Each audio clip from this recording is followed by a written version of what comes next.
Office space. I thought somebody would pick that up. Lumberg. Yeah, it was Office Space. Bill Lumberg. I almost got everybody right on the stapler board in my office. Thank you so much. That's pretty good. Beth, don't burn down Hondo ISD. I mean, Especially if they move you down in the basement with a can of bug spray. yeah. All right. So with that being said, now we have the Biblical Greek alphabet earworm in our head. We're going to get a little bit of background on Biblical Greek. Okay. So does anybody have any idea why we call it Biblical Greek, first and foremost? Because it's the form of Greek that was used in the first century. Well, yeah, exactly. So it's not like a secret language that if you state it in a certain way, it's like an incantation that summons the Holy Spirit or something like that. It's just the common language of the Greco-Roman world of the Eastern Mediterranean at the time that all of the original manuscripts of the Bible were recorded in. And it's not even a scholarly form of Greek. At that point in time, the more your classical Greek was still being used for scholarly works. So the same language that Aristotle and Plato had written in would have been more used for, like say, high-end governmental proceedings. Even Cicero, a Roman, would have written in that same form of Greek. This is Koine Greek. Koine means common in Greek. So this would be like in the modern era how English has become pretty much the lingua franca, the language that everybody uses around the world as a second language to be able to speak to other people with, but in a simpler form. There's something, you may have seen it in certain programs as you're trying to select your language. They have English and then basic English or something of that nature. So Koine Greek would be the basic English version of Greek in the first century Mediterranean world. It's a simplified form. It doesn't have quite the vocabulary the classical Greek before it and the Demotic Greek after it has, but that doesn't mean that the Bible is any way less rich of a language. It's just using terms that are more common. In fact, the Biblical Greek is even a little bit more different than even standard Koine Greek because they have a lot of what's called Hebraicisms in the Greek, meaning Hebraicisms, meaning Hebrew terms that were basically transliterated directly into the Greek. And even if they didn't make sense to normal Greek-speaking people. So that's something you'll be running into a little bit later in the course, but for right now, it's just a neat little aside. So the language was spread across the ancient Greek world after Alexander, I think we're all familiar with him, went on his little world tour back in 437 BC, conquering most of the known world. And after he left a city with his name everywhere and decided to spread Greek culture. And that became the dominant culture of the Eastern Mediterranean up to the time till the time basically where the Islamic invaders took over. So it was a very widespread and well-used and well-known language. If you pick this up, am I going to say you'll be able to drop in modern day Corinth or Thessalonica and be able to speak and get an order for euros? Maybe, if you really study hard, especially, but the modern Greek language is recognizable from the Biblical Greek, but conversationally it's going to be hard to hold on to. It would be like if you learned English by the Canterbury Tales and then try to go into New York and be understood. It'd be a little bit wonky, but most of the original intent is still there. So that's, but another neat little thing is you're going to have a nice little added feature. You're going to be suddenly starting to understand medical terminologies. They're going to jump out at you now. You'll be able to understand a lot more legal terms and a lot more scientific terms because they're all in Greek. And they all use forms of either Koine Greek or Classical Greek for their translations, which still haven't changed much. So if you get Koine, you'll understand Classical. So if you're a big nerd and want to learn, read Aristotle or Plato in the original language. It's not that big of a jump. And if you want to learn modern Greek, this is even a neater little jumping point to get to that. But for the main purpose of this class, we're going to be using this for purposes of translation. You're at the end of this first 8 weeks, probably not going to be able to go straight into your Greek Bible and read without any issues. Yeah, I don't even do that right yet. I still have to lean on lexicons, which are dictionaries, Greek dictionaries, for reference more often than not. But what the neat thing is to be able to go in and deal with the different grammar issues that everybody tends to argue so much. You'll hear your pastor say in the Greek that this word here, due to its grammar, it was talking about something that happened in the past, but has yet to be completed.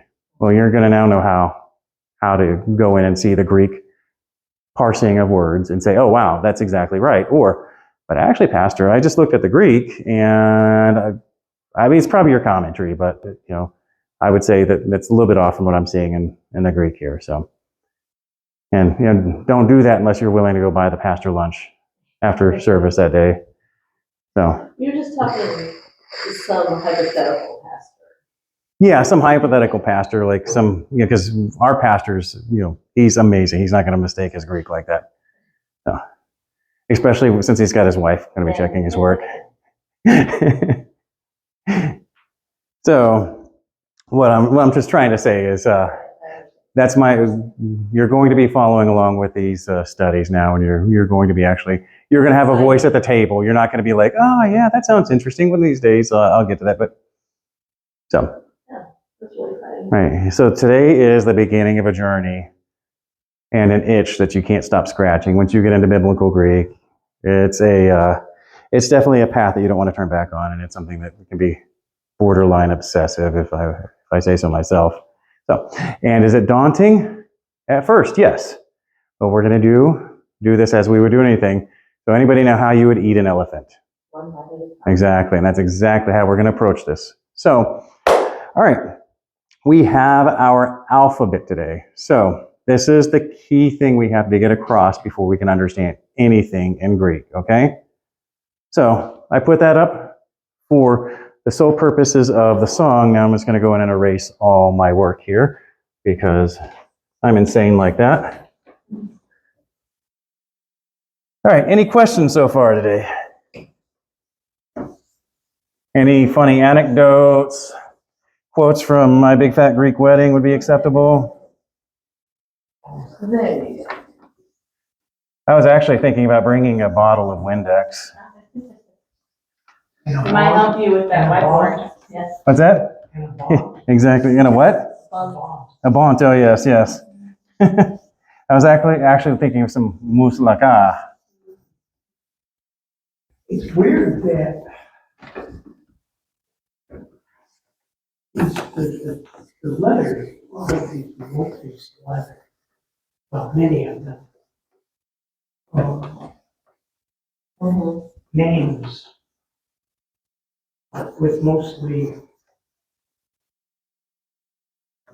single sounds. Mm-hmm. Yeah, well, that What was... do we have? We have Belgians. Oh, you're talking about... there's some interesting...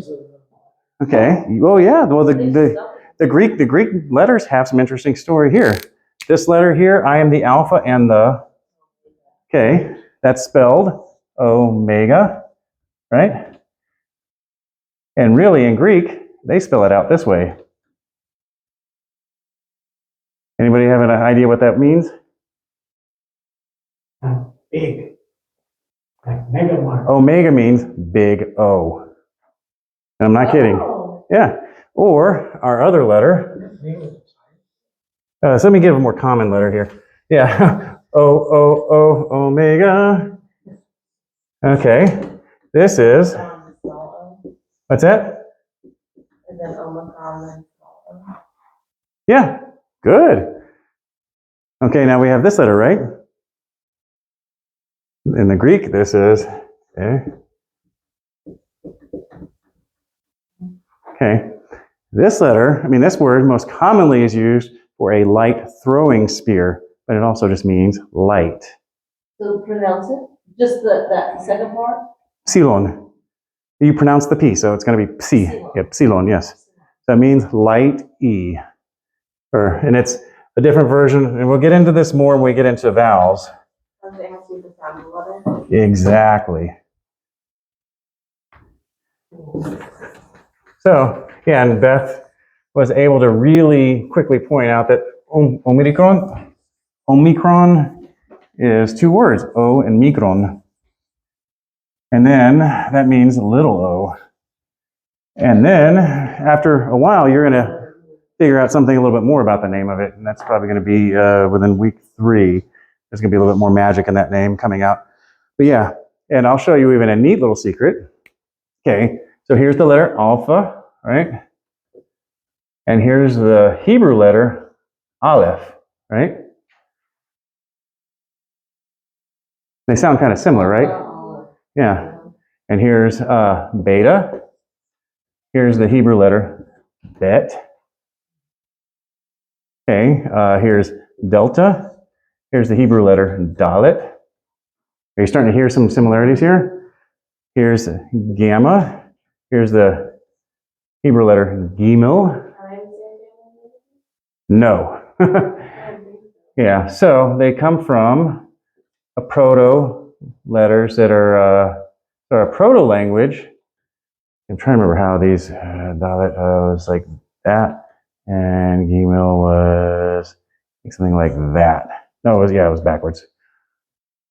This is, you can hear it sometimes called Phoenician, sometimes called, and more accurate, Proto-Canaanite, but even more so to the case, the first time these letters were discovered were in mines at the time, Egyptian-controlled Sinai Peninsula, written by Semitic peoples who were slaves. Starting to sound any bells as to who the people might be? Yeah. Okay. So, yeah, our Greek alphabet and Hebrew alphabet are they're derived from the same source, the modern Hebrew, should I say, which would be Proto-Canaanite, which more and more evidence is showing it was a simplified form of Egyptian hieroglyphs that were taken out of Egypt and transported up into Canaan, and then from there got distributed across the known world. And right now, every single writing system, with the exception of Chinese, Korean, and Japanese, are all rooted in that. Interesting.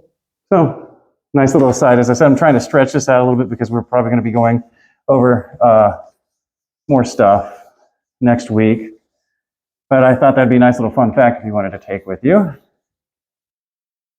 right, so now what we're going to do is, we have pronunciation key here, but I want to also show, interesting how they got that written. So this is called the majuscule, right? Okay, another aside. Whenever you get into old Greek writing, there's no such thing as lowercase. It's all going to be uppercase. When you see inscriptions, it's going to be that nice chiseled serif font. But when you get into actual, papyri or parchment, you'll see something more like what's up on the screen for the Ephesians. And when you're done with this class, you'll be able to immediately tell that Michelle did an amazing job in pulling that graphic. You'll be like, oh, that's Ephesians 1. So, but that's what it'll look like. And it's just nothing but solid wall of uppercase. In our modern Greek studies, we're going to have both uppercase. In fact, let me get a better job drawing that out. Uppercase and lowercase. So uppercase is going to be referred to as majuscule. Lowercase is minuscule. I'm going to do a better job at writing these out. Okay. Probably didn't do any better. So we have our pronunciation that is pronounced like the ah in father. And then we have beta, lowercase or minuscule. Looks like that. And this is always, this is, for purposes of class, is always pronounced like b, but in actual Greek it can be b or v. It can be what? A b or a v. And in modern Greek it's nothing but v. Yeah. Okay, and then we have gamma. Majuscule looks like that. It's like a little curly Q. I'm sorry. Go ahead. Go ahead. You said originally there's no lowercase, but is that not what that second thing is? It is, but we're gonna be learning how to read in the lower cases. It's in all your study Bibles, all modern translations of Greek. It's like modern English where you have, like say, you spell father like this rather than like this. Yes. Okay. That would be yelling. Exactly. All right. So that's why we're learning both. In fact, you're going to be running into, in modern Greek, you won't be running into the uppercase as much. It's only going to be in like formal names, like people's names, place names, or the first letter of sentences, kind of like in English. And we're just listening right now, or should we be writing this stuff down? Whatever helps you learn. Exactly. Okay, and gamma is always hard. Oops. It's always hard. It's never a soft, like, you don't have the, in Greek, you don't have the GIF Yeah. debate.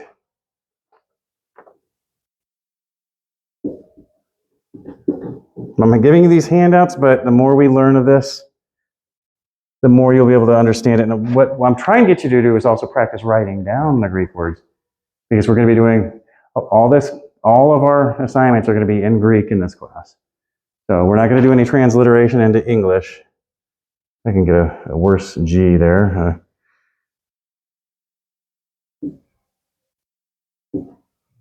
All right.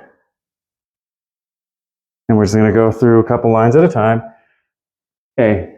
Zeta is a little bit hard to write. It's a minuscule form. I actually do, in modern Greek, they tend to write it. Oops, I had that wrong. Excuse me. Backwards. I'm going to write it how the book has it, but then I'm going to show you. In modern Greek, they just do this. Letter 3. The number 3. So let me get that a little better. I'll do this. Whatever's easy. I'll take the number 3 for zeta. And that's always going to be Z as in like zoo. Then there's eta. This looks like an H. But this is always going to be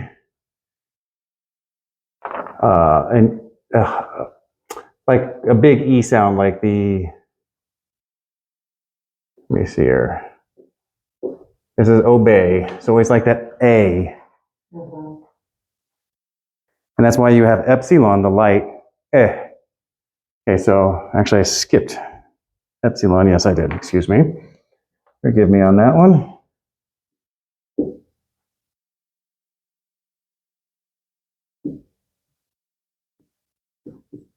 Like the E in met. Like I met you last week at the restaurant. That's the light, eh versus A. Okay. Another thing. Has anybody ever taken Spanish class? Anybody speak Spanish? Classes, I can read menus for the most part, and I know the bathroom. Okay. All the vowels, for the most part, in Greek are pronounced as in Spanish. If you want to do a correlation, like the epsilon is going to be like the Spanish, how they pronounce the letter E, be eh. Alpha is going to be how in Spanish you pronounce A. There's always ah. Yeah, exactly. And there's going to be a little bit of a deviance there because we have more letters, more vowels in Greek than we have in. You know, I can't write in English. We're making it look simple. Okay, and I will show you some shortcuts too on how to write this stuff, which I'll accept easily. So theta is like a 0 with a line through it, right? In modern Hebrew, they would just do that. So I will accept that. Okay. And this is always, theta is always going to be th, like in thing. And not the th like in this. They're two different sounds. Yeah.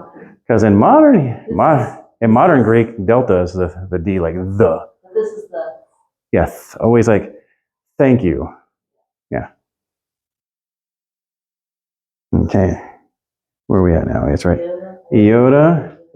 Iota, just like Spanish, is always going to be, okay. It's actually going to be an E. Yeah, intrigue. It's actually not, yeah, it could actually falls between sometimes the I or the E. Oh, so sound. it's the second, how you read the that second word. line? Yeah, if it's accented, it's E. If it's not, it's I. What? I'm sorry, say again? Okay. So I don't know if this I was the second eye in intrigue or the first eye in intrigue. Yeah, it can be both, and that's why they picked that. They picked that word. So if it has like a a little accent on top, because we don't have dots on iota in Greek, it'll be E. If it doesn't have it, it's I. Yeah, yeah, I. Okay. And right now, this is all for practice, so this is more for y'all's notes taking. And kappa is always hard.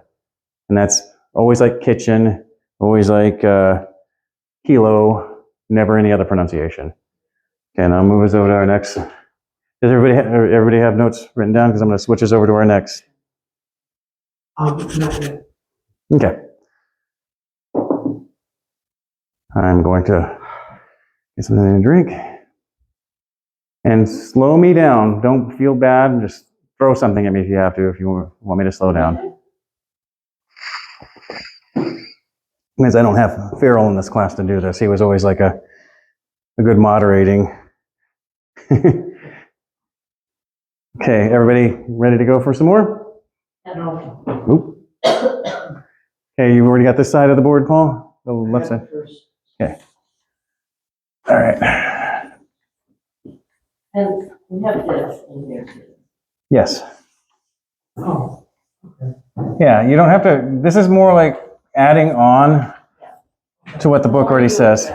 That and the book somewhat assumes that you have some language learning abilities.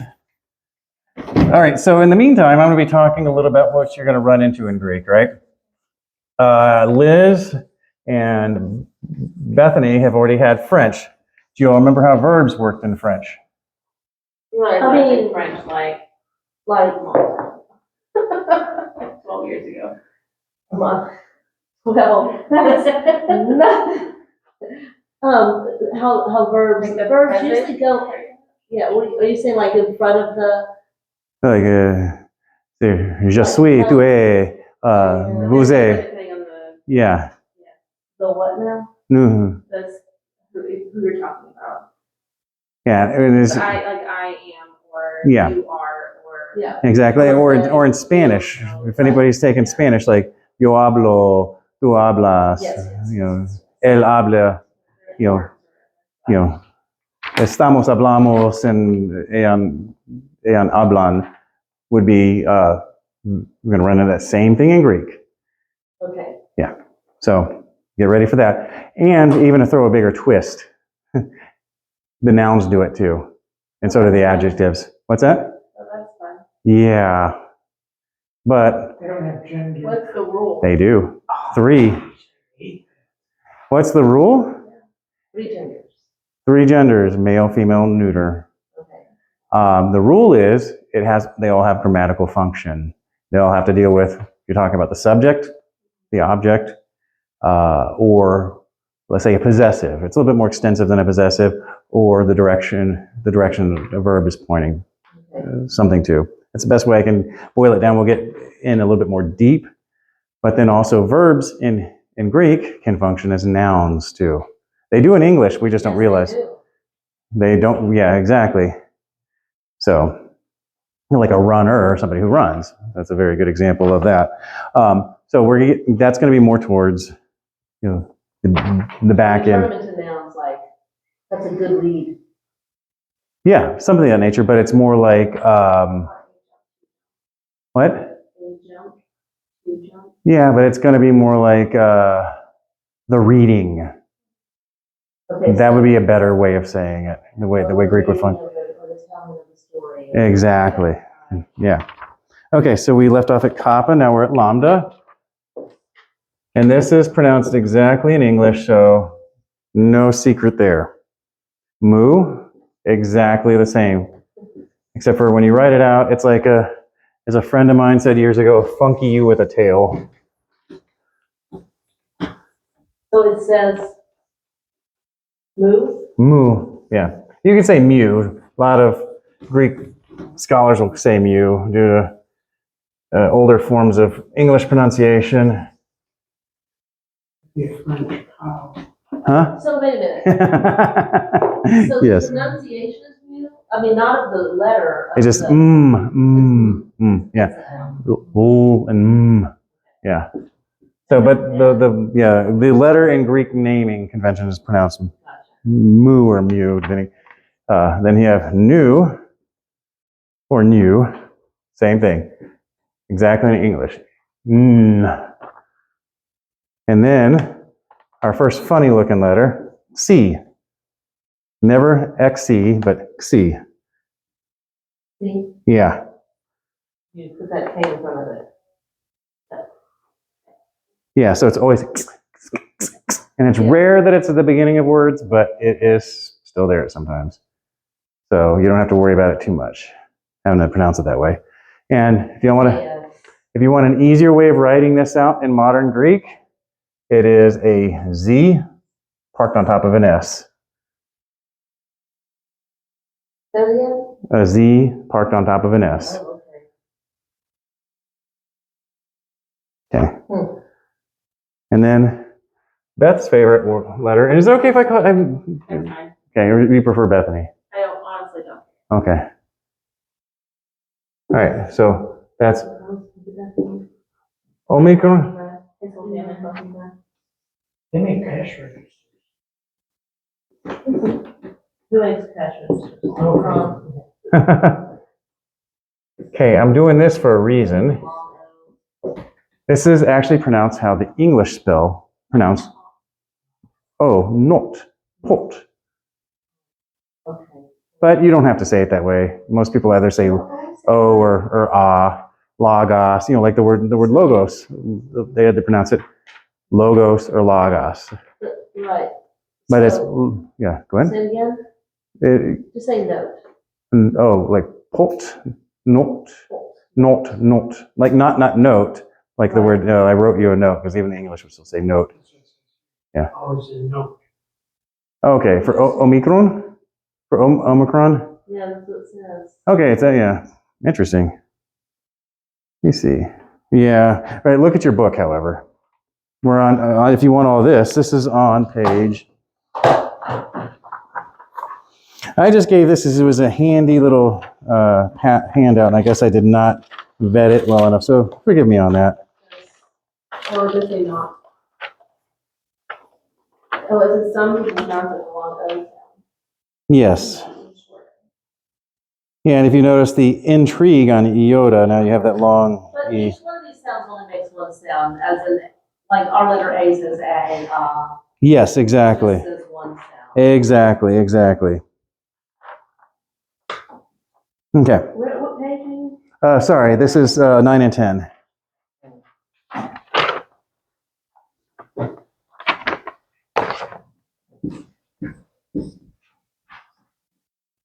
Okay, this will be your favorite letter on every March 14th. Friday. Yeah, exactly. And this is always pronounced like the Always English. a not or always a no. Where's it having an Omicron? Let me see here.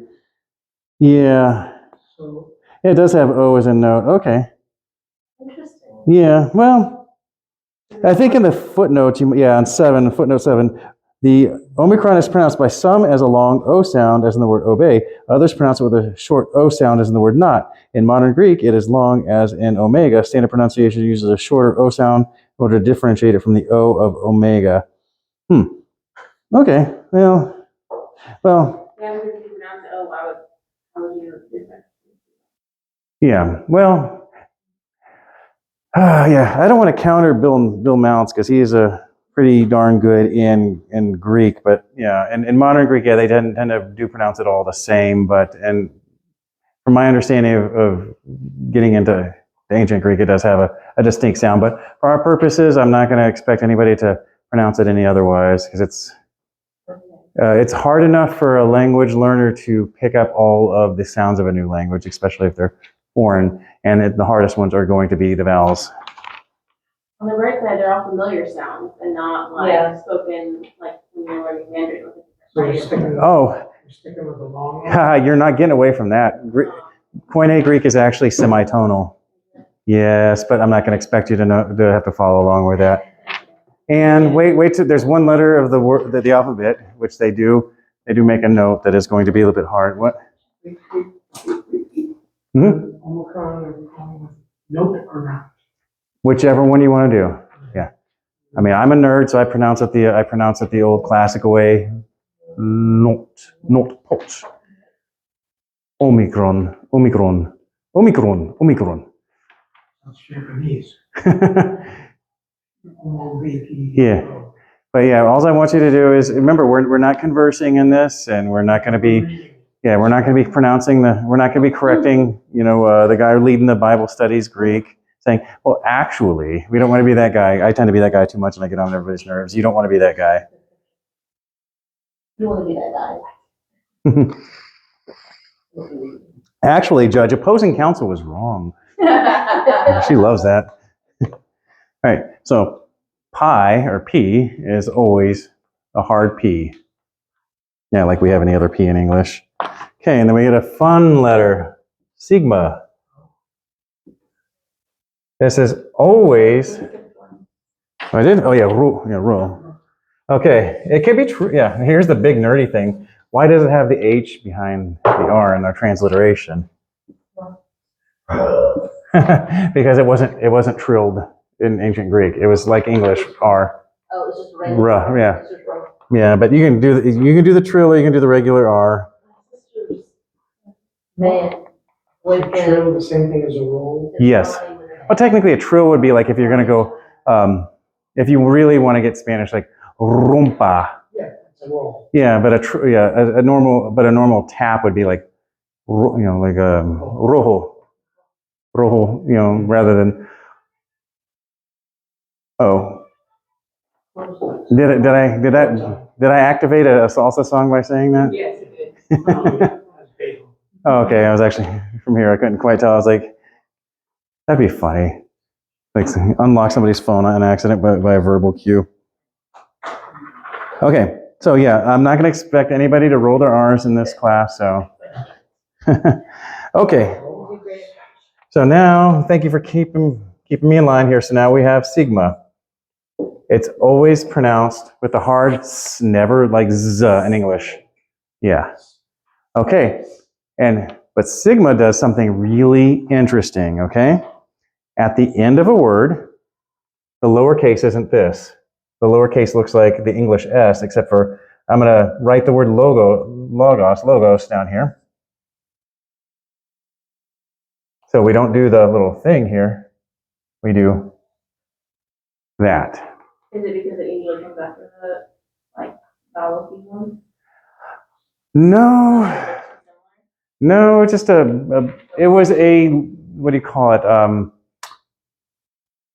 trying to think of the term here. A scribal style back in ancient days where final forms of letters got their own form. It doesn't make sense. What? I said, well, it doesn't make sense. Yeah, it doesn't, but wait until you learn Hebrew. There's a lot more what are called final forms, or they call them sophete forms of letters. So. Okay, anyway, so just accept it. Yeah, roll with the punches, Liz. Roll with the punches. Yeah, we can go back and like say, hey, let's see, who would be the big thing? Mr. Alexander, after you're done conquering those Persians, I got some suggestions about your writing system. This was actually done. This was actually done in late antiquity in the Byzantine period where they started doing this. So wasn't the crazy guys that were conquering the world. All right, so everybody got the left-hand side of the. Okay. All right, keep on going. So we're nearly done, and then here comes the embarrassing part. I want some people coming up here and practicing writing some of these down when we're done with all this. Mm-hmm. That's right. Well, it's just because it's going to be my wife over and over and over again because I can. Just kidding. No. Is that more? Yeah. So now we got tau. This is always a hard T. Okay. So nothing magical about this one. And now we get the one that's going to be hard to pronounce. Yeah, because we all know what a German U would know a lot of words. Yeah. And remember that Silon? Yeah, so this is light, oo. And it's pronounced I. If you want to do it, say ooh. Don't move your lips. Ooh, keep saying that, and then put your tongue forward as if you're going to say e. E.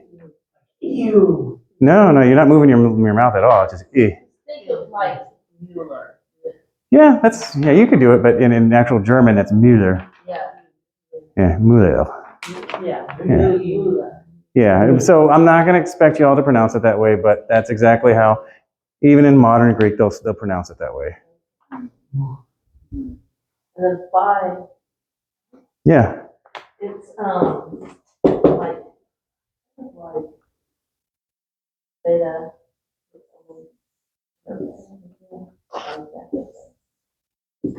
So this is always an F sound.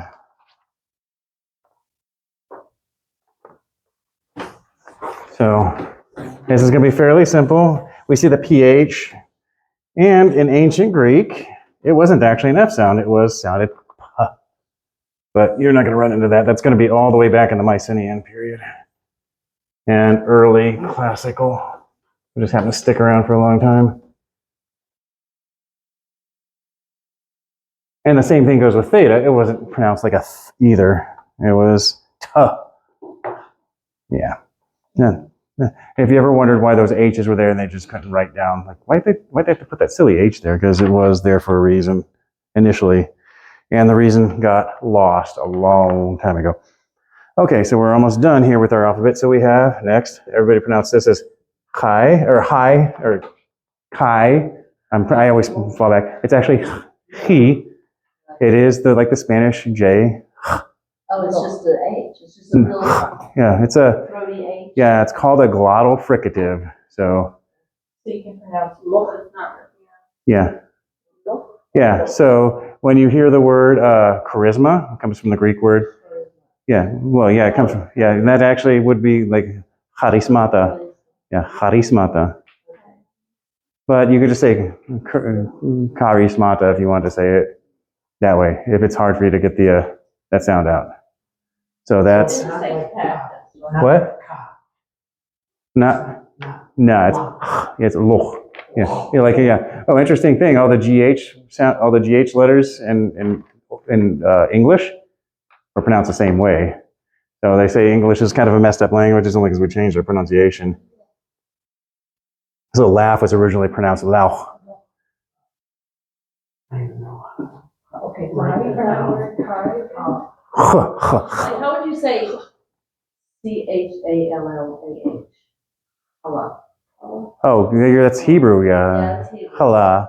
But you would still do that. Yeah, because we have modern Hebrew spelling because they ripped off the Greek transliteration too. But yeah, if I will eventually teach you all Hebrew, and there's actually even a deeper sound in Hebrew, but nobody pronounces it really that much anymore. All right, and now we have our oddball letter, which you're always gonna be like, why the heck is this in Greek? It's not even, you won't run into this letter all that much. And this is always like, yeah, so you're going to see, and this is actually a Greek word, unfiltered, that we get in the English. And you pronounce the ps. So not like pseudonym, it's going to be ps, pseudonym, or pseudonym. It's something you got to practice. Yeah, but that means fake name in Greek, or false name. Yeah. Oh, mind you, when you see the word, like for the Holy Spirit, pneuma hagios, is you pronounce the P. Okay. No, yeah. You don't have to. Most people don't, but yeah. But if you want to have your Greek street creds, you'll do it. Yeah, if you love Jesus. You're a real Christian. All right, and then finally remember what this means in Greek?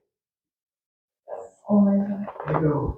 Yeah, and this is our long O, as in tone. We go in the middle. Yeah. Does it make it easier to remember knowing that? Yeah. And then light E versus well, it's like eta, the one that looks like an H. That's the one that's going to be the big A or the heavy A, and then epsilon's the light A. So, Okay. A and F. All right. Okay. So we just plowed right through that old alphabet there. I'm not able to teach it right now. Oh, hey, you remember that what I was showing you with the tie into Hebrew? And I showed you what those where that came from, the original Proto-Canaanite words or letters, should I say? They came from actual Egyptian symbols, where the Aleph had a meaning and the Bet had a meaning. In fact, they still all do. You learn Hebrew, the words are still the same. Aleph means ox, and Bet means house. So when we say the alphabet, we're talking about a house of an ox, Oh. the ox house.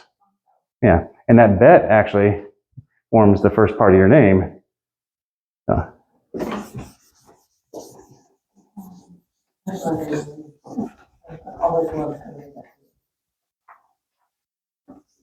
Yeah, so when you hear like Hebrew words like Bethlehem, in Hebrew it's Bethlehem, means house of bread. Lots of bread. Yeah, house of bread. All right. Exactly. And there's what is it? I'm trying to remember.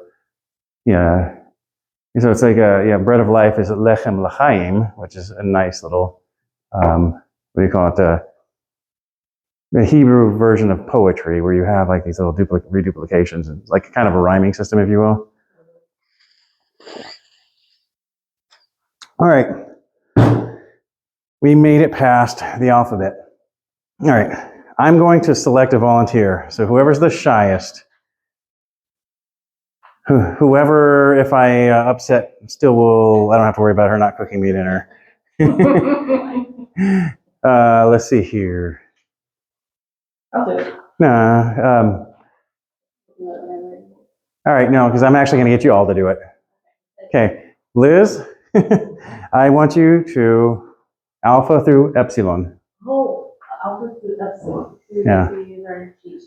Yes, you can. Okay. I'm told you I'm not going to be hard on you. Good Like I have a thing. good photographic memory, but not that good. I didn't even think to ask. It is a visual memory, not a photographic. Yeah, what I want is y'all just to practice. Yes, because we're going to be doing a lot of that in the class. So am I gonna do it like this? Yeah, exactly like that. You want me to do it way up there? It doesn't matter where we can do it. Yeah. And you don't care if I, Simplify it. Yeah, I know. is that good enough? That's good. That's good. And if it's not, please let me know. No, it's perfect. This isn't you, but the way they have the A written is a little bit wrong. It looks like it looks like a fish in real life. Yeah, that's right, I do that. Hold on. I do that.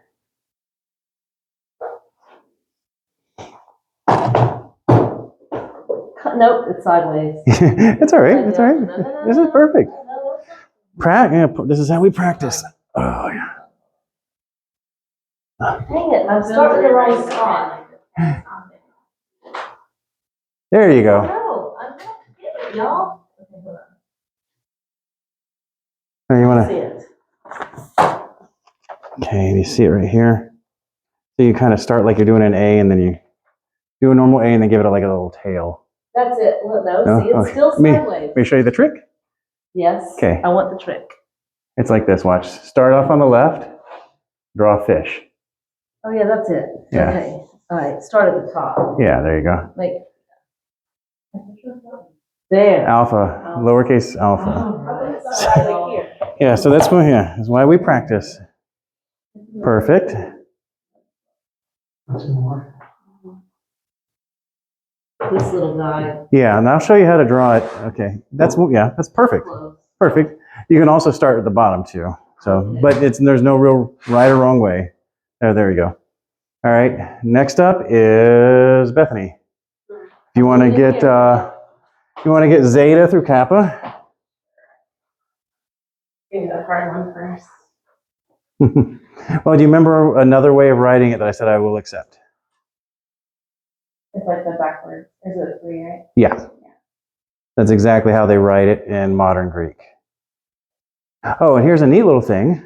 The Russian alphabet was based off the Greek alphabet. So if you get the Greek alphabet down, you've got most of the Russian alphabet too. That's good information. Mm-hmm. So it's a backwards, is it E? Or backwards? Oh, the backwards N in Russian? No, Zeta. You say Zeta? Zeta, you can write like a letter 3, a number 3, excuse me, a letter 3. You know, like the, Backwards 3. So it's E. well, I'll show you here in a second how they write it in modern Greek. Zeta and Yeah, yeah, you remember the joke now. Zeta. All right, and I'll show you other ways that, like little cheat hacks that you can use. So one way you can write zeta is simply like doing the modern English Z, but with a tail. And it looks like a letter 3. And then, That's the lowercase one? yep, that's a lowercase. And then the way you can do a theta is to draw like that. So it's another way you can do the lowercase. The lowercase. Yeah, sometimes it's that being that I'm a little off kilter there, it's usually drawn a little bit more vertical. So like that. And this is all Mm-hmm. Yeah. Yeah, because when you look into your Bible, so I might make copies of these. yeah, in fact, if I were smart, I would have done that and handed it out to you, but that's for your practice. Notice that most of this is all lowercase. So you get like, that's Petro. Any idea what that is? Are you asking me? Yeah, Peter? exactly. Yeah, so we got our uppercase P there, and this is Jesus. Any idea what that is? Jesus. Yeah. And then we got I feel like I'm being quizzed here. Galileus. Galileus. All eyes were on them. This is all for all you, Galileus. Yes. And we over here, Oh. Nathaniel. Yeah. And then here's Thomas. Yeah. So these are all names. So that's where you're going to be really running into your uppercase. I'm doing really what Bible said. What's that? I was wondering when we. I'm sorry. Look. No. Where did you order it from? Folks, you never know. Yeah. How long. Yeah. Sometimes they're good. Some, yeah. Okay. So Paul, yeah. Can I get you to do lambda through omicron?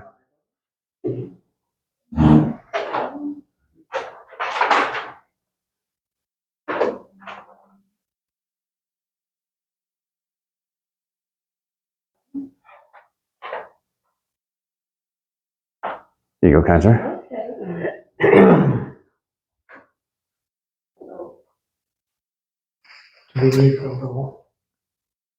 Oh, the serifs? No, that's what those are called. Just a feature of the font. Yeah. Well, believe it or not, it was the feature of the stone carving back in the day. They're called caps. And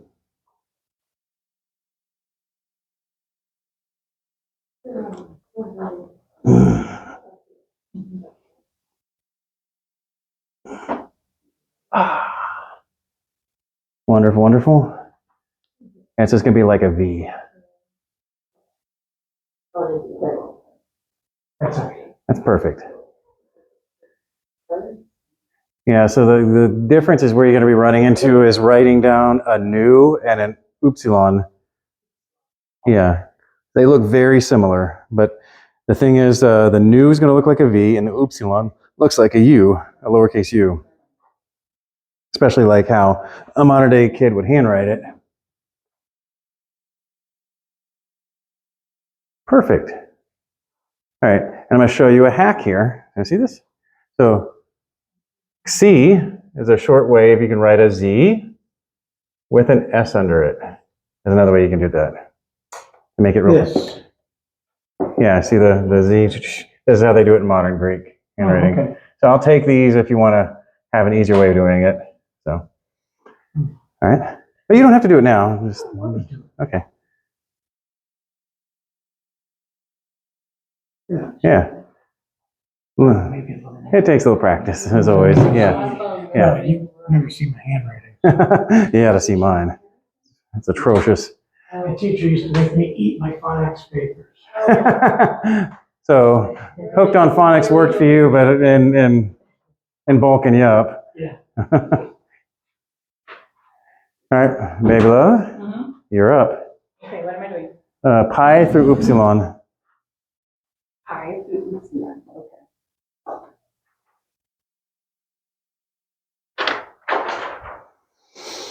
Are you gonna send this to Rachel, like? Yes. A digital version? Yes. Okay, I'm gonna tell her. And we wanted to take pictures of her book. That'd probably be of the book, especially the workbook pages, so where she could practice. Okay. I might just scan them tomorrow. It's technically skirting legality there, but Oh, well, we all own it, yes. so in that case, it should be okay. Yeah, so if exactly. But yeah, there's certain levels of reproduction that are allowed and some that are not. I think for purposes of educational purposes, I think we can do it. So I'll scan it and I'll send it. Okay. Yeah, because we're going to have a lot of people this week that are still collecting their materials. You're not the only ones. Dwayne, he's not here today, but he's still waiting on his materials to come in, and Farrell might join us next week. Okay. Okay, perfect. Yeah, that's one of the big indicators of the lowercase or the minuscule upsilon is you tend to have that little, we call it panhandle, if you will. Okay, so my question is about Sigma? sigma. So if you notice, I put the little squiggly line behind it, and I Yeah, didn't quite draw this little yeah. overhang straight. Is that a problem? Yeah, well, sometimes because it could be mixed up with delta, so you want to have it, the way you want to do it is really just, Okay, yeah. okay. And then the upsilon is going to be typically like that, kind of like I call it a horseshoe with a panhandle. Okay. Does that make any sense? But otherwise, very, very, very good for your first attempt. Woo. Yeah. And then the new is just typically written like a V. All right, so yeah, to close this out, I'm going to pick the best student here. Did Paul do it yet? Yeah, he did. He did? Oh, I'm going to pick our best student, Liz. Oh, I'm the best student. Yes, to close this out from I'm the best phi to student omega. To make fun of, no, I'm just kidding. No. Okay. Okay, so we're gonna do these. Yeah, phi through omega. Okay, alrighty.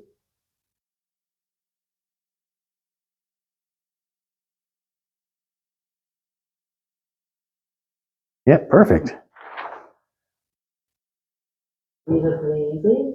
Mm-hmm. This is, Like, think about, what's his name? Poseidon's trident. It's like a pitchfork. And then we have a horseshoe.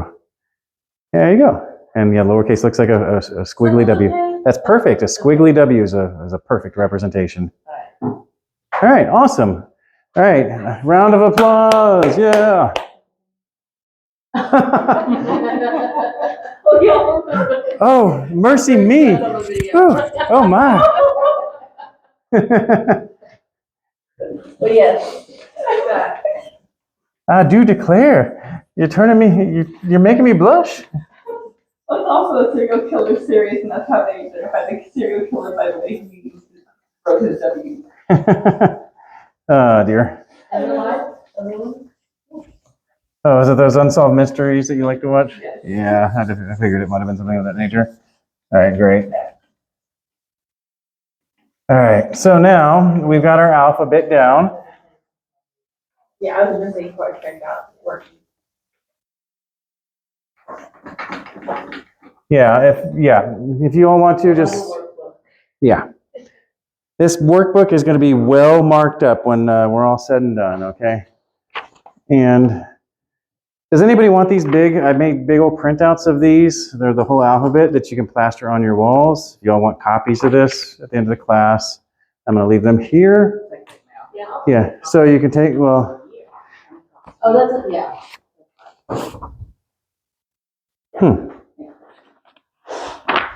And then I also, yeah, I think I forgot to, yeah, I've got some handouts that, oh dear.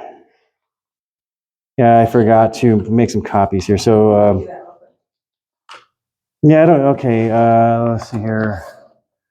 Okay, yeah, you could make some copies. Looks like we just need 4 right now. All right, so we're doing good on time. So next thing we're going to be doing is our vowels, because we have some interesting things that go on with our vowels. And that's also, I'm sorry? it's also about. Mm-hmm. Okay, so we have our vowel pronunciation pretty fairly down, but now we're going to get into what's called the hard and the soft breathing marks, right? And did everybody, when they got into Greek, did they think that letter eta was an H sound, the one that looks like an H? Yes, it's definitely not an H. H in Greek is totally different. Okay, so Vowel. no, it's an accent. Okay, so we have 2 versions of alpha here, right? Okay, so we have a breathing mark that looks like that. Well, this is supposed to be kind of like an exclamation point, so I'm trying to exaggerate it, but still make it look like it's supposed to be. So let's say like that. And then we've got another one that's like that. Okay. This one is going to be called your soft breathing mark. This one is your hard breathing mark. Okay.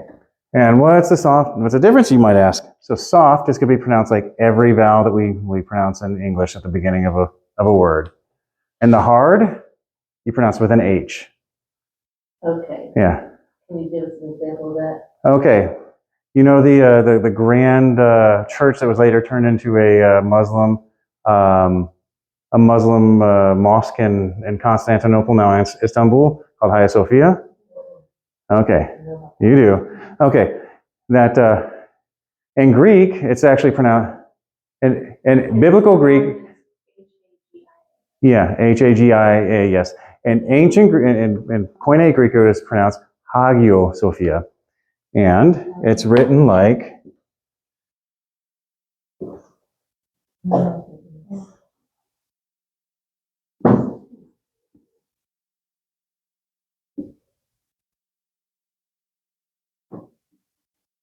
okay, Hagio Sophia.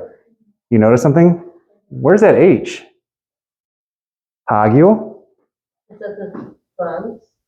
Wait, what now? The H is here. Oh, that's what makes it an H. Yes. There's no letter H in Greek. It's an accent. Gotcha. You know, Korean does that, I think. In Hangul writing, yeah, but they write in like a grid format, kinda, yeah. Okay, again. So That's a hard. yes, So What is just, this soft? yes. So soft is like we pronounce every single vowel at the beginning of a word, like apple, ear, Eric. But here's the funny thing: there's actually a consonant there, but we don't ever give it its due in modern Western languages. And remember that funny letter in Hebrew, that aleph? That is not a vowel. It's actually what's called a glottal stop. So in Hebrew, you'll have words like, trying to think of a good word, and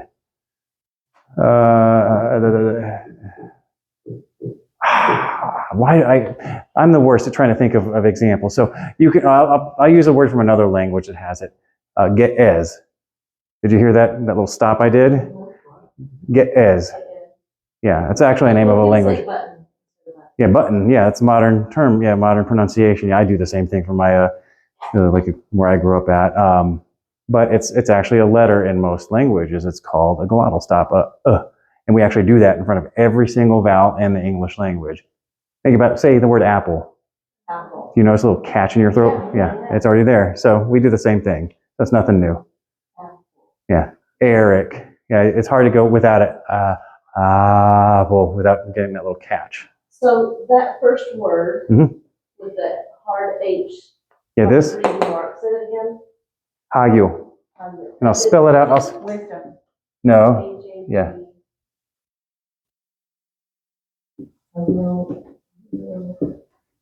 Only wisdom. Yeah, Hagyu means holy. Or it can even mean saint, too. Yeah. Like if you're going to refer to a group of saints, it's Hagyoi. Okay, but you say the soft reading one doesn't make a sound at all? No, you just pronounce it. Why is it there? Because it meant something in the ancient ways. Remember I told you this? Yeah, the glottal stop. They still recognize that. So, but Greek didn't. So in Hebrew now, this aleph can be pronounced like an eh. It can be pronounced like an o. I've never heard it like an u before, but it can stand in for any vowel. But you're actually, because Hebrew has no vowels. No, probably that'll trip you up when we get to that. But it's actually talking about that glottal stop. That's the beginning words. Because in the ancient world and in many modern languages, they still recognize that. So that's why it's there. Okay. It's not there for no reason, because of some style that the Greeks decided they wanted to get in on.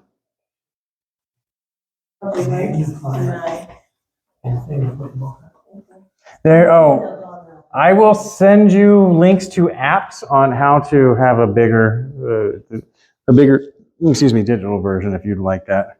There's also a bunch of apps for learning biblical Greek too, and the alphabet and stuff. So if you prefer more of a, what do you call it?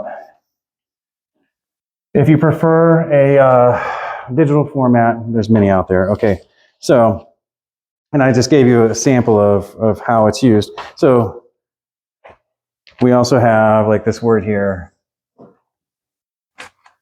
This means like so that or whatever. It's just os. Okay.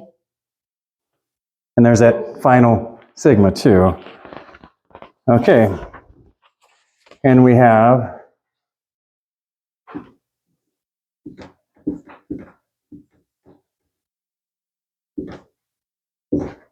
anybody want to take a stab at pronouncing that?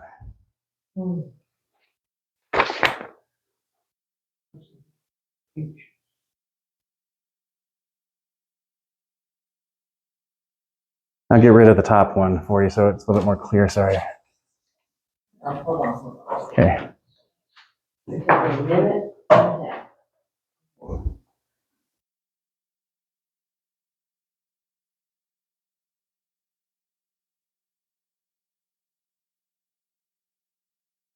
Is that a new No, it's first one? no, it's an upsilon. Okay. U. First There's letter? an H. U. What's the first letter? And that's an It's the- upsilon. It's this one here. It's the lowercase.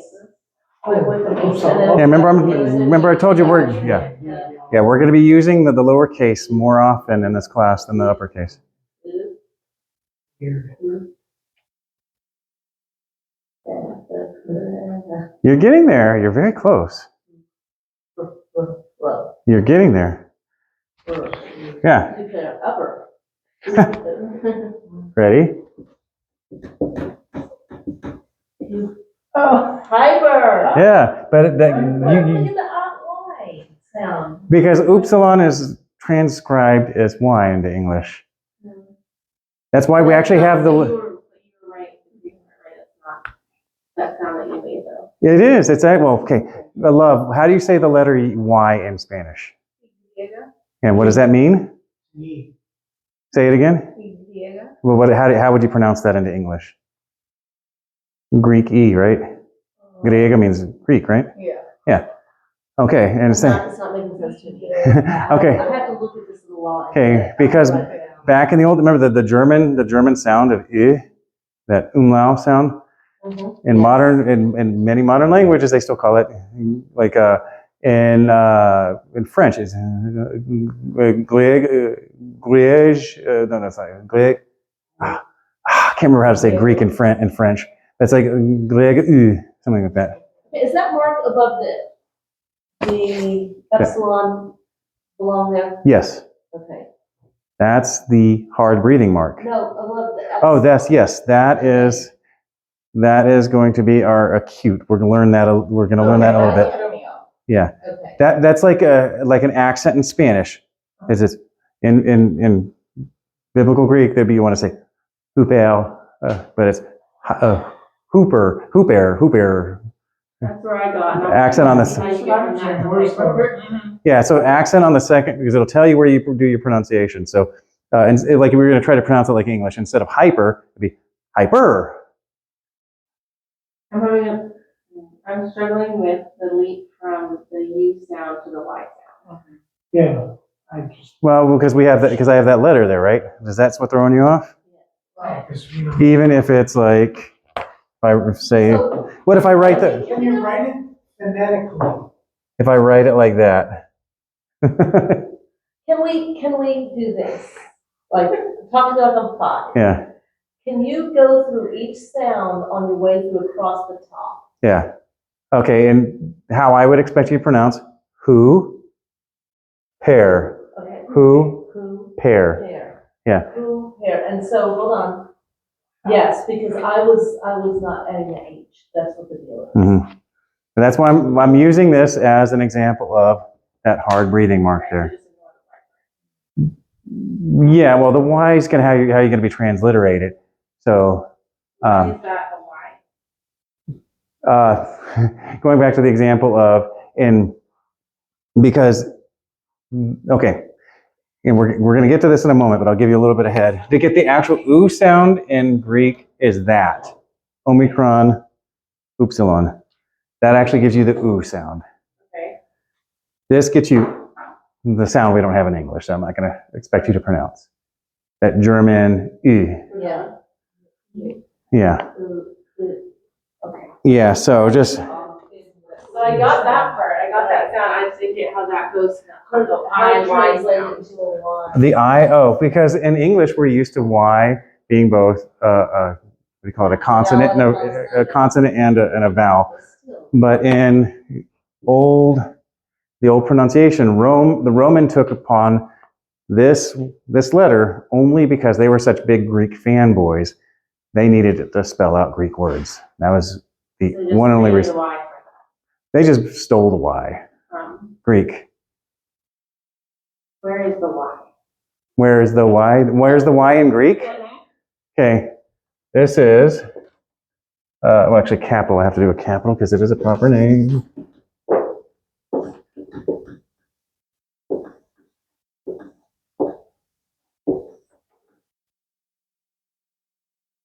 Here. You don't need to do hard breathing marks in front of, yeah. That is a name, and a famous name, a name above all names. Yeah. Jesus. The iota becomes the Y. But Because Y was not pronounced like a Y back in those days. yeah, Y is a strange It's letter the anyway. HI. What's that? So you keep pronouncing iota as a Y. It is. If it's at the beginning, if it's at the beginning of a word followed by a vowel. So here's eta. Okay. So it's Jesus. And if you go far enough back into yeah, and in ancient Roman, this was how you spelled. Well, not ancient, even in modern day ecclesial Latin. So that's how you would spell Jesus in Latin. There was no letter J. So And they just got that from the way of the Greek Why spelling. at the beginning of you? What? Why Jesus. at the beginning of you? Yeah, Not yeah. the Y like Not the I. Not the I, yeah. Well, this is an iota. So if you want to look at it that way, the Greek iota functions like the letter Y in English, except for it doesn't give you, in fact, it gives you either the E, not an I sound. So, but it also doubles as a U. So On your example here, Mhm. I is in tree, Mhm. but if it begins a word. It's like a, Then it's a Y. yes, It Yeah. serves as flow. exactly. Whoa, okay, say that one more time. At the beginning of a word, like, Actually, it makes 3 sounds. yeah, it It does. says E, it says I, Yeah. it says E. But I can guarantee you, for our purposes, it's not going to be a sticking point. Okay. Okay. Yeah. So it's not, if you don't get it wrong, So I it would is even, Y. I'd even pronounce it. Yeah, Yeah. Yeah. And I'd even accept Jesus, but that's hard to pronounce. Yeah. But it's because it'll just naturally slide out to Jesus. Okay, so say the rule again at the beginning of the word. Yeah. Iota becomes a Y sound. Yeah. Any other exceptions? Like the beginning That of on the here, year. that like, I'm sorry? like Like the here, beginning we've of the got year. sigma Uh-huh. has a different Yeah. writing if it's at the end. Yeah. And that's already here. See?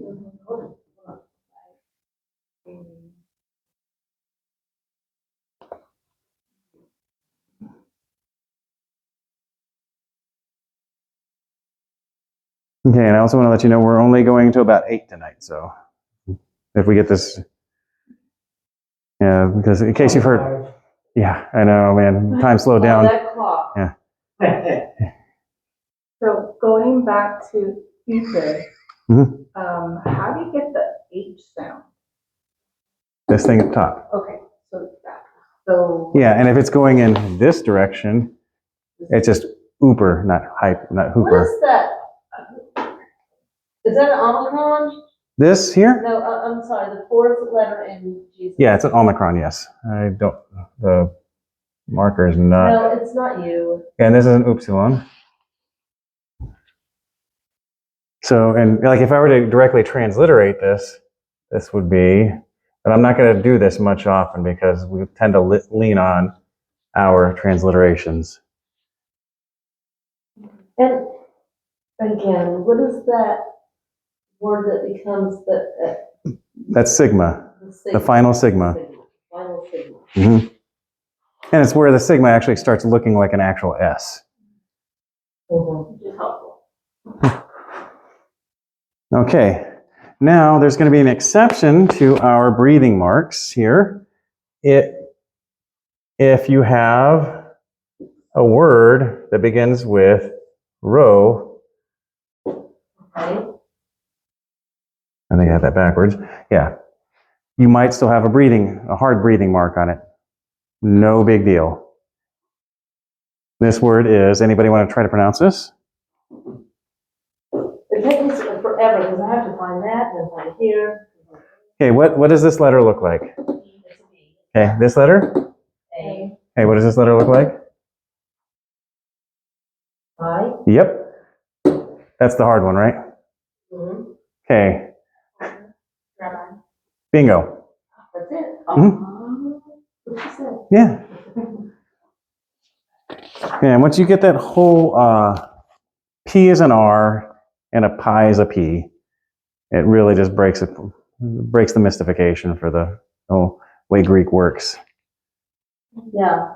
And in fact, I wonder how this is going to work for Rachel, who's like extremely dyslexic.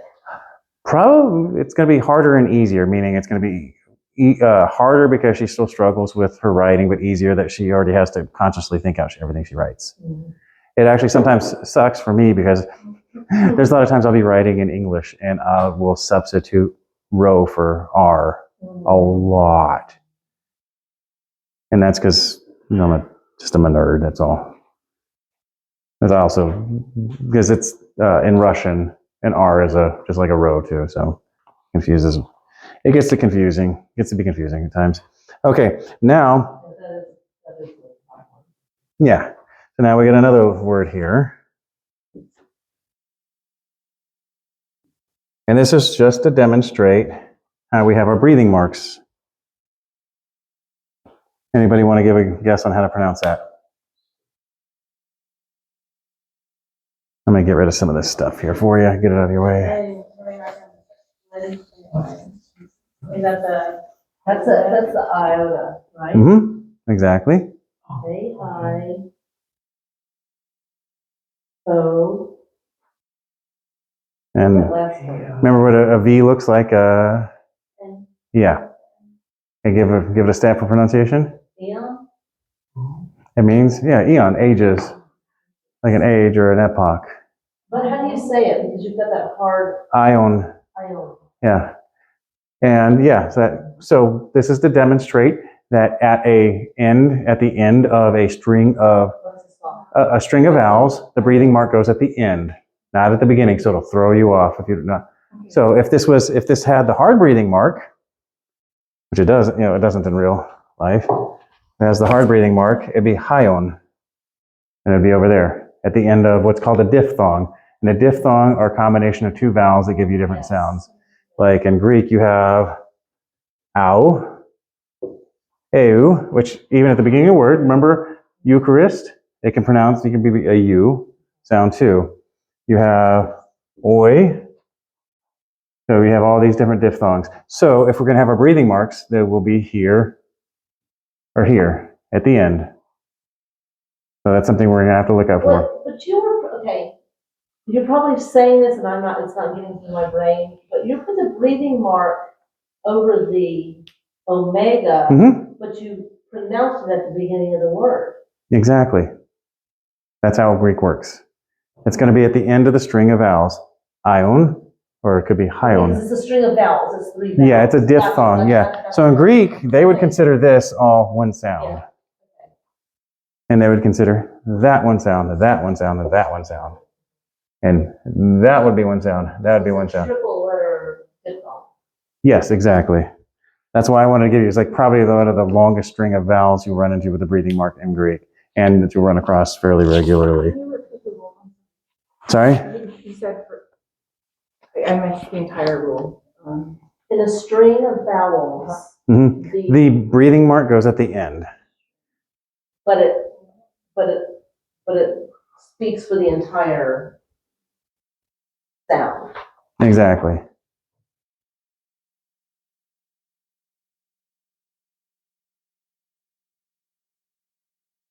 I'm trying to think of right now Greek words off the top of my head where you're going to run into the yeah. Mhm. Okay. All right. So we're nearly done. Y'all have done amazingly well. These that are none, well, no, see, it tells you the sounds. Okay, so they have the same vowel as these. It says here there are 7. Okay. Yeah, I'll write the vowels down for y'all. It makes it easier. Because the only thing we have left to do is syllabification, which is silly easy.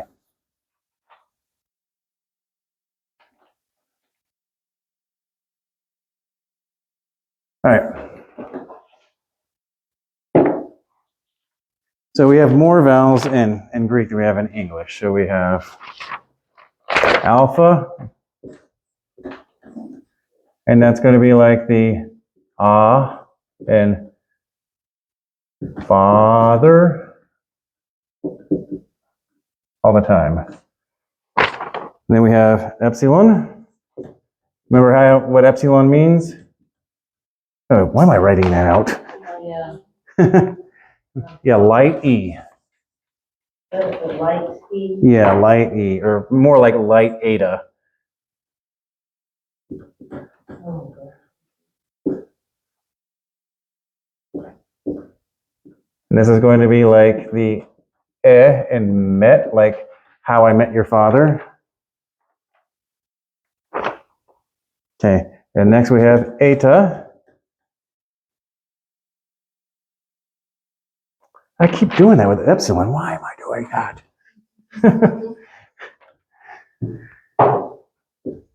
Okay, and this is going to be like, A. yeah, like It can be like A, E1, A1. hey and like the word hey, or obey.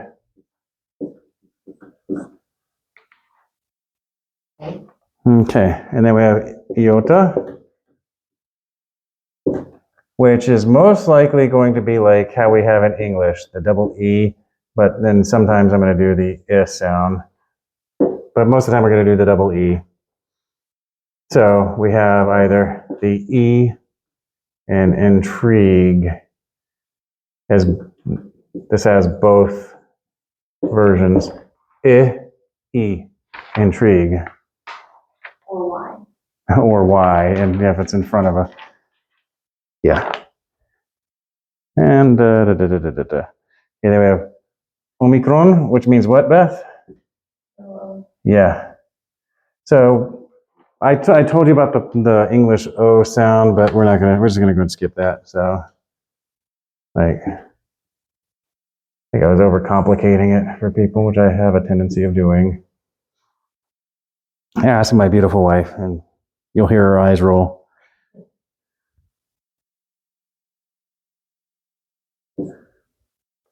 Okay, now this is a weird one. This is the German U, but I'm not going to expect you to pronounce this. But that vowel sound is in a ton of languages. If you ever want to get it down, it's in French, it's in Dutch. Yeah. Sounds like a, Yeah, yeah. A little bit. O-U. Well, like, you know the Hebner Road in San Antonio? You'll get that with the UE combination too, but it's just a forward U, E. Shape your lips to say ooh, Yeah. and don't move your lips, and then move your tongue forward as if you're going to say E. And then you got the sound. E, ooh, E, E. Yeah, it takes practice. Okay, and then we have final, omega. What is it? What does omega mean, Liz? What does it mean? Yeah, what is the word? Because omega actually is a word. I think at the end. Omega? Yeah. There you go.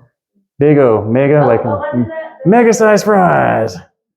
The alphabet. That's something going on in the alphabet and the omega. Yeah. Yeah. Sorry.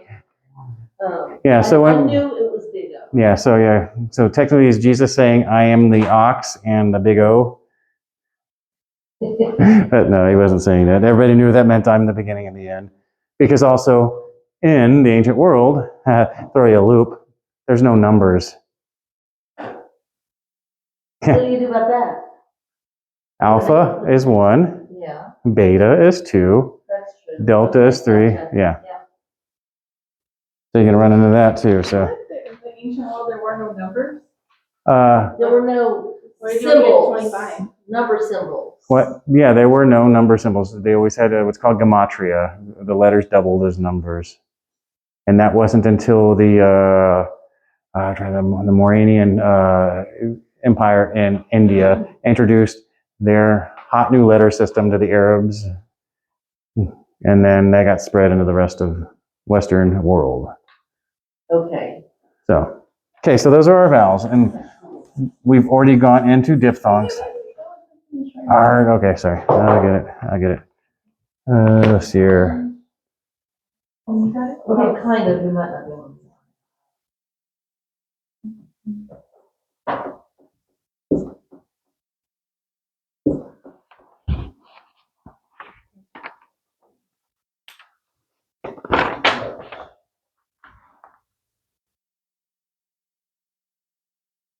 So there is a lecture for what we did today. Yeah, it's on the DVD set too. It's the very first lecture.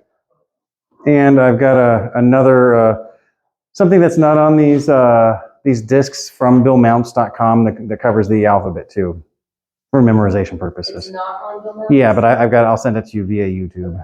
Actually, yeah, I think it might be YouTube. Okay, we all good? How's Yes, sir. on there, on your screen? That note and tone? They're the same thing. And for our purposes, it's always going to be that hard O. I'm going to skip past the whole pot, the British pot pronunciation.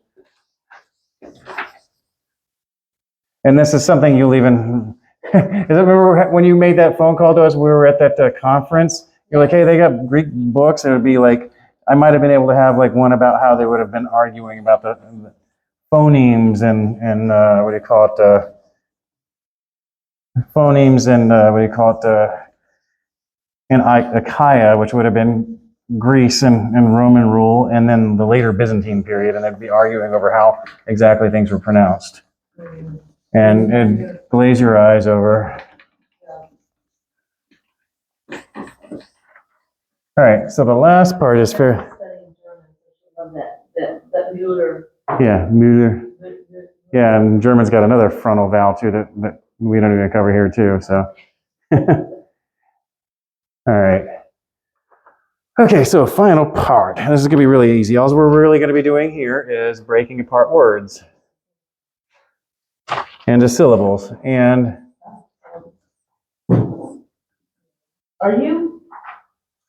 Is it okay if I do this in my note? Of course, Is it okay to do it in this, on this page? do it.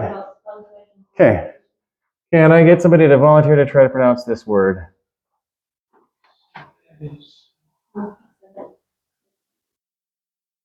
Oh. What's the second letter? Moo. It's this one here. Oh, okay.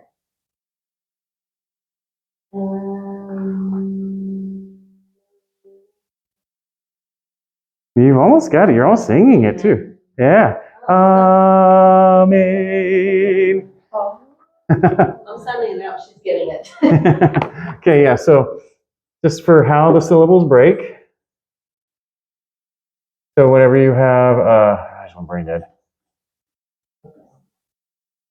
A word that starts with a vowel typically has the vowel break apart and then the other follow here.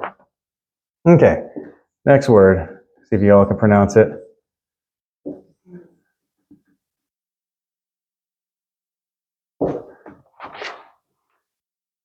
And I'll get you a little clue. It's what I'm doing, right? What I just did right there. Actually, yeah. Oh. But.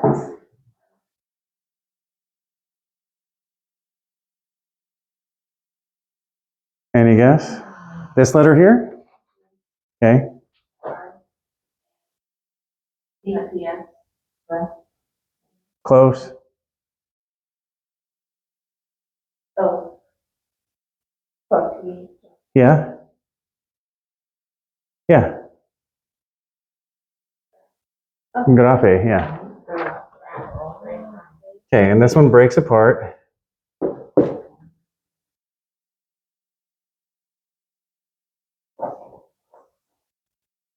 I got a lot of habits already been built in my Greek handwriting, so sorry if it's hard to, in comparing to the notes you have. Yeah, so gra, fe, 2 syllables. So we always have, we give you the big, long nerdy terms. Phonemes are sounds, like we would have that's a phoneme. Phoneme, and diphthongs are sounds like oi. But now we have morphemes, which are syllables, where you have groups of letters that come together to form like the minimal like. Can you give us an example in English? Yeah, like in English, using that very word, English, because you get in English, we don't just say e and then Right. English. It's back of the throat and then glish. So that's how we break apart the syllables. Yeah. And that's the syllables are, yeah, Okay, wait, I have a question. yes. I'm borrow your marker. So this is the sound, The right? eta, yeah. So that's Yes. A, more like a. Grafe. Grafe. And there's a syllable at the end. That's your cue, yeah. Grafe. Like obey? Yes. Like that. Exactly, yes. So it looks like you're writing this letter It is. It's on a in, flat plane, but yeah, exactly. so this is supposed to be E, right? That's epsilon. Epsilon. Mhm.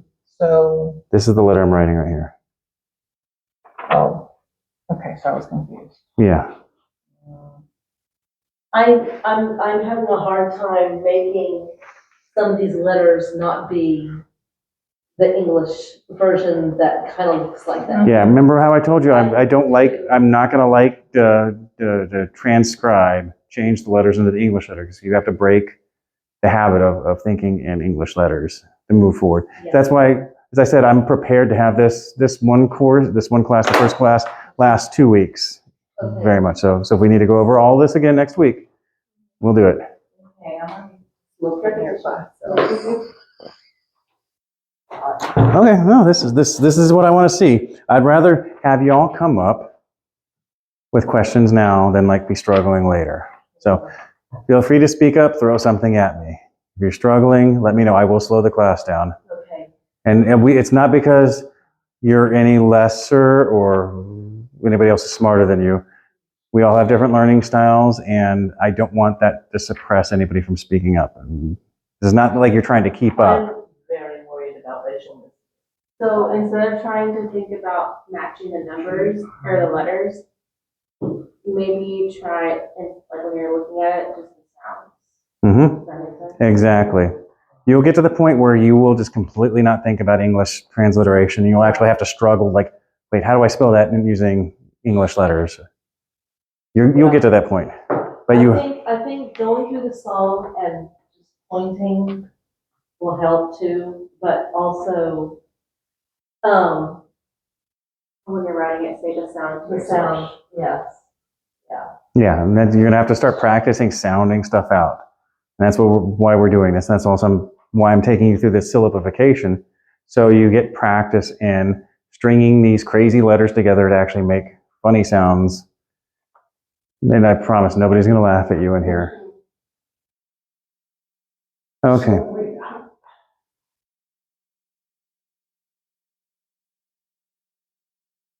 see? Okay, it's the way I write it, but take this letter and take a little bit off of there. Oh. That's what I thought, sorry, I had the wrong one. Yeah.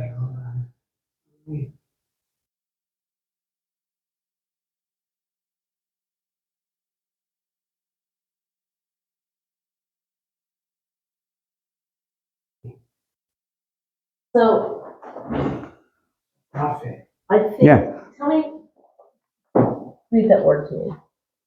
Peripateo. Okay, that's what I was saying. Peripateo. Peripateo. Peripateo. Even look at this. Yeah. Hey, you want to know what that means? Sure. Walk around. Walk around. Yeah. In fact, that was in our last week's Ephesian study. It's like as you we were talking about your walk, Mhm. and that you remember how that goes. I'm going brain dead, but it. So what is Oh, wait. the rule that causes you to slip in? Your consonant, vowel, consonant, vowel. So there's a break between consonant and vowel, that's what syllables are. Yes, but not always. But it's mostly that way. In this first beginner lesson, will that be So- what? Yes, that will be. This is like English, there are rules to be broken. Yes, like every language in the world. Yeah, some worse than others.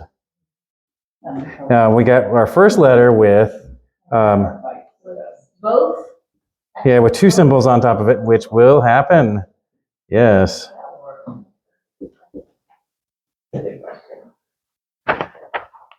Okay. Now here's a funny looking one. I'm going to go ahead and get rid of stuff so we can have a better, clearer view of what we're working on here.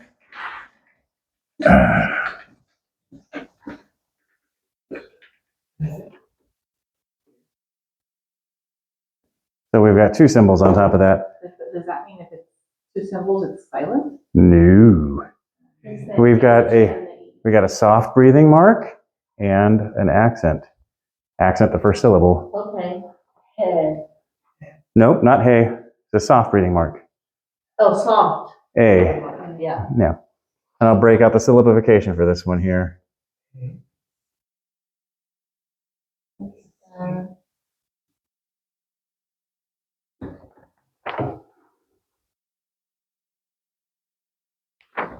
That's What's what they the call it. O with the Is second? Because anyone guess what that means? Yeah.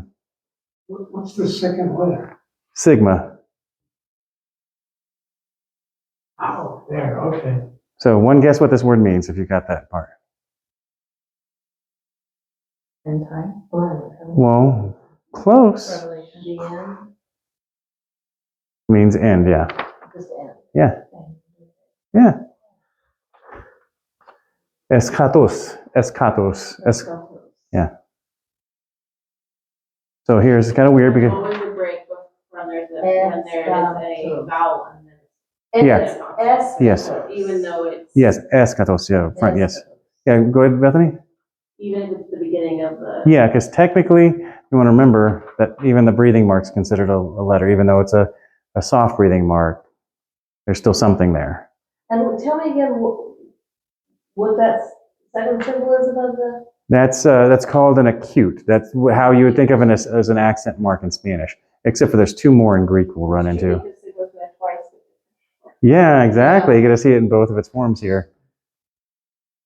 Okay, so. Go ahead. Mhm. So, Mhm. so when you write this letter, it's a lowercase for sigma, Mm-hmm.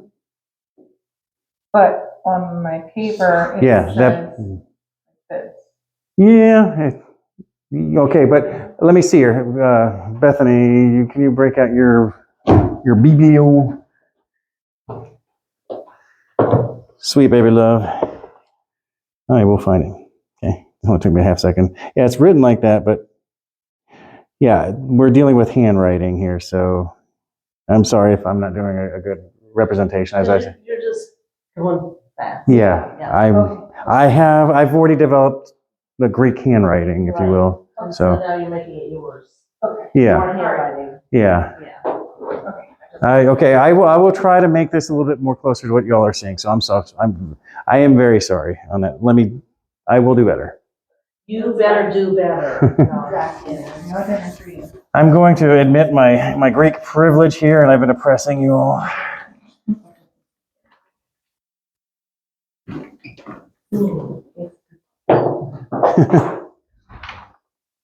Okay. Let me do this a little bit more closer to the representation of.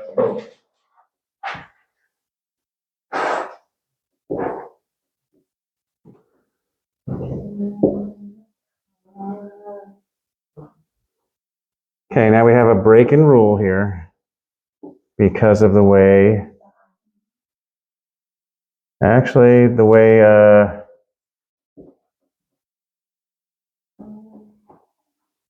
Because of the way row works.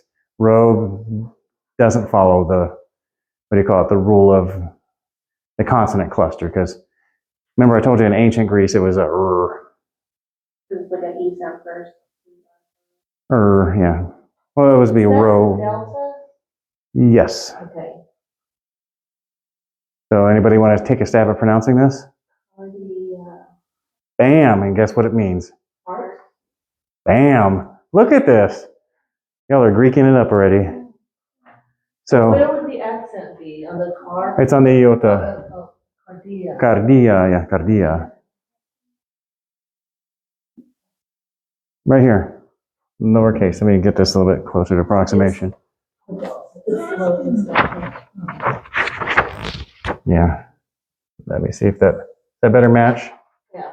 Yeah.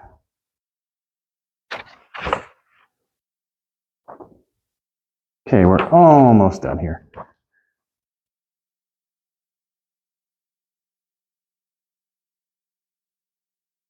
Is everybody keeping up? Let me know if you all are feeling frustrated. We're covering a lot, and once again, I'm going to reassure everybody we are going to be going over this again next week.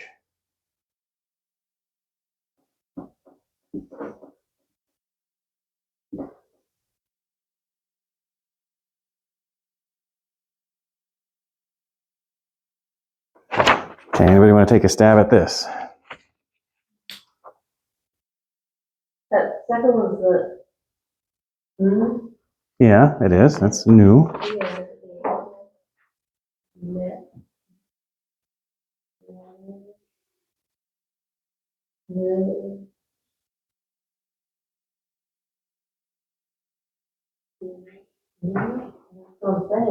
You got it.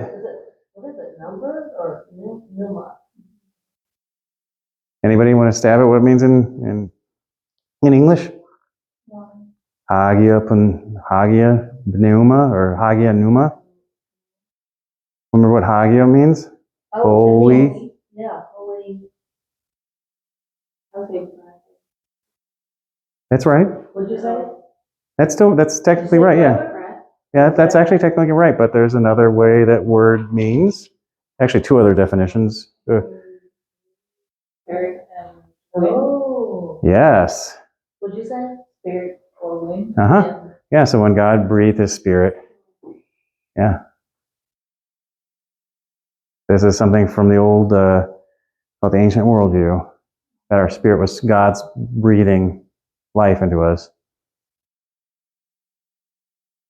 And that the wind was God's spirit carrying across the air. I mean, not necessarily all, like something like, what do you call it? Thunder is the angels playing bowling in the sky, like my mom used to tell me when I was a kid. But What is over here? okay, I'm glad you asked. That's a circumflex.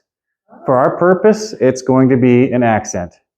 Pneuma. That's going to be the accented. Pneuma. Why? Why did you change it? I didn't change it. The Greeks changed it. Because in Greek, it was semitonal. It was actually not pronounced pneuma. It was pneuma. You have a little rise and lowering. Like you'll run into modern Swedish. Yeah, in modern Swedish, you'll run into something similar, like Bjorn. Do you hear that little, tilde? So that, but for our purposes, it's going to be an accent mark. Is also, we haven't covered all the accents yet, or the diacritics in Greek.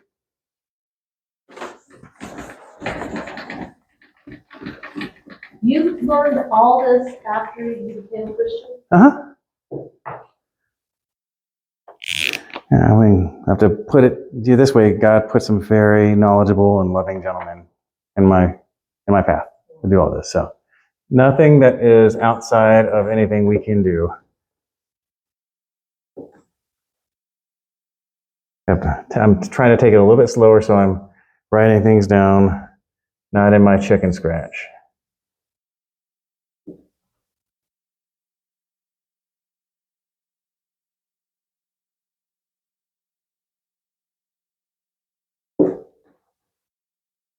Okay. What's that fourth one? What? Fourth one? Is that all the same as me? Like, Yeah.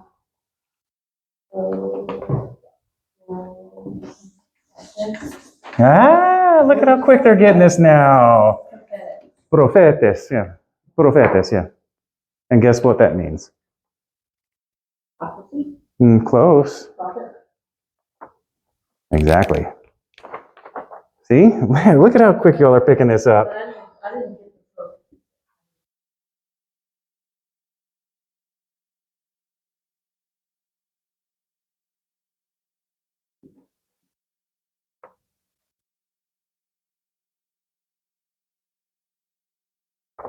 Okay, that's our syllabification. Profetes. Yes. Accent on second syllable here now. And this is the acute means you go from low to high. Profetes. But I'm not going to make y'all do that. Yeah, it's not going to be like in Mandarin where you say ma, ma, ma, ma. That's those languages you really don't learn when you're young.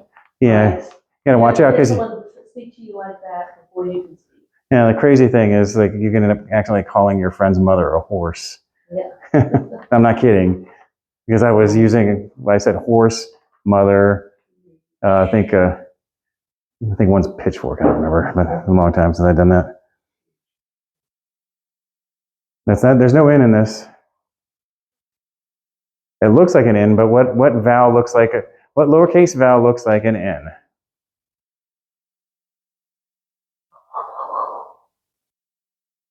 Okay. Do you remember why Yoda was afraid of Zeta?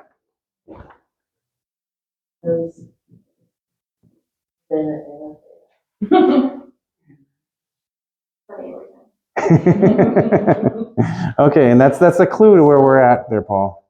Oh, here it is. Yes. I'm just taking a minute. Yeah, it's going to at first. This is where repetition is going to come into play. But y'all are picking up on this quick. You pronounced that really quick, Liz. You got it, Paul? Oh, I do, yeah. Okay. much here. Yeah, sometimes leaning on the chart can be a bad thing. Sometimes leaning too much on the chart can be a bad thing. All right, next word. And we should be wrapping up here shortly.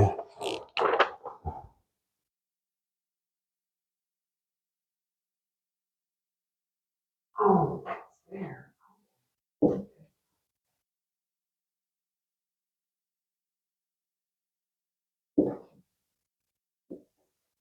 Okay, anybody want to give this one a stab? I don't think I can. My brain was done. Let's see. Seven. Oh. Good for you. You Rosie's. Yeah. Sigma, alpha, beta, beta, alpha, tau, omicron, nu, Sabaton. Or if you want what do you call it, a heavy metal band that does a lot of epic songs about What word? little history Yeah. events, yeah. Was it? It's a heavy metal band that's like they're really big history nerds. So Sabaton or Sabaton, yeah. Never heard of them. They newish. To us, yes. Me. Yeah, we like it because we follow a history YouTuber who actually is friends with the band, so much so that he's been in a couple of their videos. That's what I was thinking too. There's another audience for that. Okay, now here we're going to get some interesting interesting pronunciation here. And this is going to be our first, let's say, interesting pronunciation rule. Uh-oh. And there we go with our 2 marks again. Yeah, Who said it? I don't know. Are those the G's, the gammas? exactly. Okay, because I'm going to have to teach you a special rule here. Is that an accent? It's a soft breathing mark and an accent, yes. In the center between two hard words. Oh no, I'm talking about after the. Oh, here? Yeah. That's, let me see here. Yeah, I'm trying to see. That was Linda. I haven't, oh wow. Anybody want to take a stab at this? Okay, I'm going to teach you a rule. Okay, a gamma before a gamma equals in. Now you want to give it a stab? Well, you're getting there. You're close. What would you say? I'm sorry. Say it again. Yeah, perfect. And what do you think that means? Exactly, but more important. What does angel mean? Messenger. Bing. Okay, so angelos, yeah. Angelos. Okay, so when you also get a gamma before a kappa, what do you think is going to happen here? Perfect. And when you get a gamma before a chi, what do you think is going to happen there?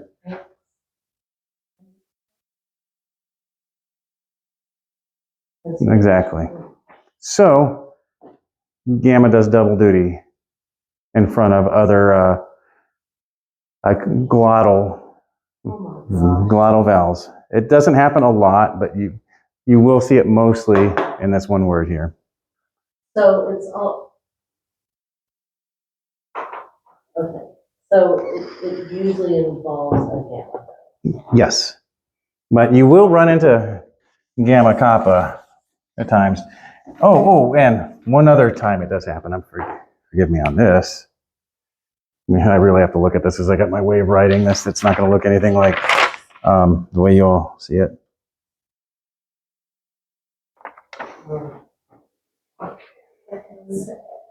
That's the. Yeah. It's like a Greek form of a 80s pop band. The next So yeah, you'll see that one last time. Yeah, inks. Yeah, and most of the time you'll ever see these guys are in So- anxious. Yeah, actually, yeah, the root word where anxiety comes from would be that, yeah. So, all right. And we're almost done. Got 2 more words left to go.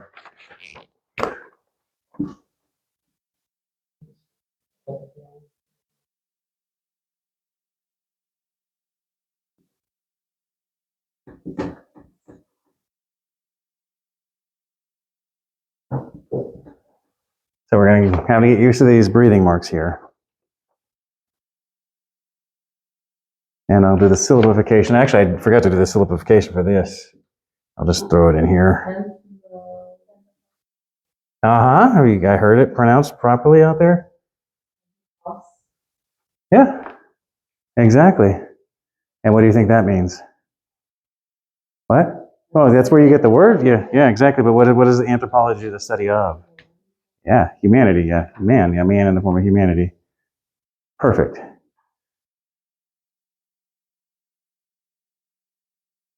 See, look how quick y'all are picking this up.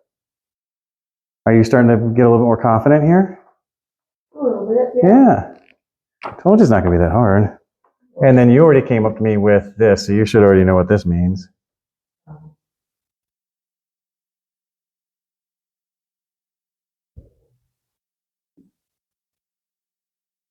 And I'm going to nerd up on the significance of this here very shortly.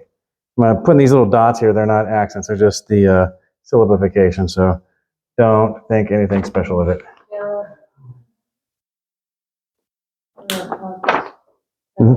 Yeah.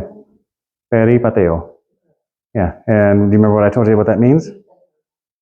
Walk around. Walking around. Yeah. So this part here, that means around. Peri.